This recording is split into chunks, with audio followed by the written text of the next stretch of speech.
Ұстаздың батасы. Бірер жыл бұрын еңбек демалысымда емделейін деп 7 күнге жанұяммен бірге Өзбекстанның Ферғана облысындағы емдік шипажайына бардым. Кеңес үкіметінің кезінен бастап қызмет көрсететін санаторий екен. Тура 90-шы жылдарға тап болғандай күйге ендім. Әлгі шипажайда Ленин мен Сталиннің портреті жоқ демесең, қалғанының бәрі Союздан қалған дүние. Қарабайыр тірлік, қарапайым халық. Таңғы 6-дан өз ағам санаторийінің ауласына су сеуіп, сыпырудан бастайды. Шипажайдың маңы толған дәмхана, палаудың түр-түрі, қойдың майлы құйрығы қосылған тандыр самса, кәуаптың алуан түрі. Қалаған балығыңды қуырып береді. Такси почти тегін. Жанында жайма базары бар.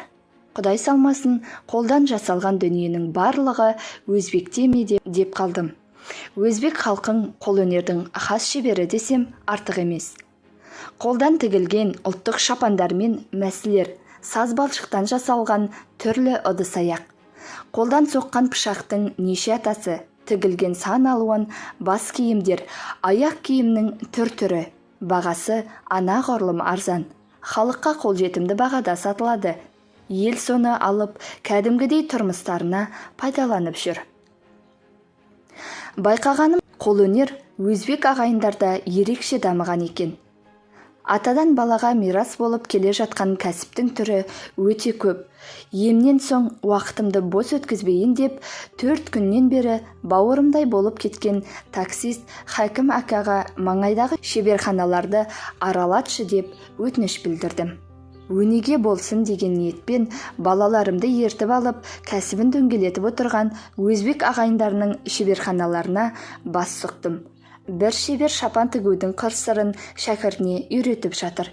Бір ұстаз шеберханасында төске қойған шәкіртінің қолындағы қып-қызыл темірді балғамен қамырдай иіліп, пышақ жасап жатыр.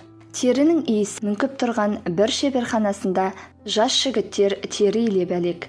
Келесі есігіне кірсем, ала тақия киген ағам жастарға аяқ киім тігудің қыр-сырын меңгертіп жатыр.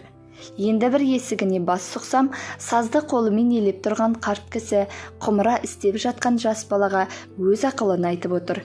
Не деген берекелі кәсіп бұл. Дәмді палаудан дәм татайық деп бір үлкен үйдің ауласына кірсек, дәмхана екен.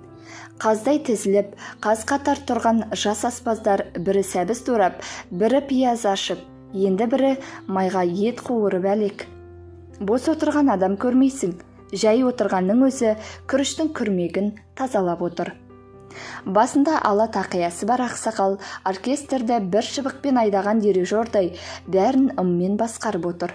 Бұл аты шулы Тәшмәт аканың палауханасы. Мынау молодой поварлар сол кісінің шәкірттері. Ферғанаға келген меймон бұл жерден дәм туатпай кетпейді.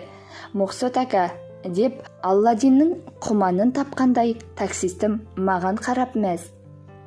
Дәмді палау келе бергені сол еді, оң қолын кеудесіне қусырып, ас іш болсын қозоқ мейманлар, деді қаба сақал қарт кісі. Біз де құр қалмайық деп қуыс кеудемізге қолымызды қусырып жатырмыз. Қазақстан сендерден әлде қашан дамып кеттік деп мақтансақ та, сәуірде жерді жарып шығатын көктемнің иісіндей сендерден берекенің иісі аңқып тұр. Осының сыры неде? Деп Хәкім акама қарадым. Мұқсот ака, бізде балиғат жасына толған баланы бос сөз, әдепсіз әзіл оспақ, әжуамен құр уақытын өткізбесін деп қабілетіне қарай ұстазға береді. Ұстаз бізді кәсіпке баулайды. Біріміз шапан тігеміз, біріміз пышақ соғамыз, құмыра жасаймыз. Енді біріміз Тәшмәт аканың молодой поварларындай палау басуды үйренеміз. Кәсіпті игеріп болғанда ұстаздарымыз айтады: сен дайынсың, өз кәсібіңді ашсаң болады, деп. Енесінен айырған қозыдай ұстаз бізге өз кәсібімізді ашуымызға рұқсат береді. Содан біз ұстаздың ықыласы үшін үйімізге ауқат жасап, ұстазымызды қонақ қыламыз. Иығына ала шапанымызды жауып, ұстаздан бата сұраймыз. Ұстазымыз: я Робби, мен бұл шәкіртіме разымын. Әлемдердің рабысы, сен де разы бол. бұның кәсібіне берекеңді бер, деп бата қылған соң ғана біз движение бастаймыз. Мен ойлаймын, біздің ұлы өзбек халқының берекесін жаратқан жаббар иеміз ұстаздарымыздың батасына жасырған секілді дегенде төбемнен жай түскендей әсер етті. Хакім таксистен осындай сөз шығады деп мен ойламаппын. Шипажайға барғанша бағанағы хакімнің сөзі ойымнан кетер емес. Мүмкін Раббымыз өзбек халқының берекесін біздің ұстаздарымыздың батасына жасырған шығар. Ынтымақ түбі ырыс дегендей, кәсіп түбі де береке. Бай болу үшін кәсіп керек. Кедейліктің қамытын шешетін тек адал кәсіп қана. Кәсіп болғанда да ұстазыңның батасын алған кәсіп. Баталы ер арымас, батасыз ер жарымас деген.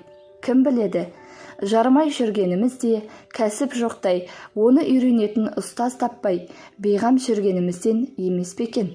Жауынмен жер көгерер, батамен ел көгерер дегендей, ерді де, жерді де көгертетін бұл бата дарыған адал кәсіп. Ағайындар, балаңда айналысатын кәсіп болсын. Ықыласты ұстаздың өзі де, батасы да оған нәсіп болсын. Бай боламыз десек, адал кәсіппен шұғылданайық бауырлар. Мақсат Ысқақов.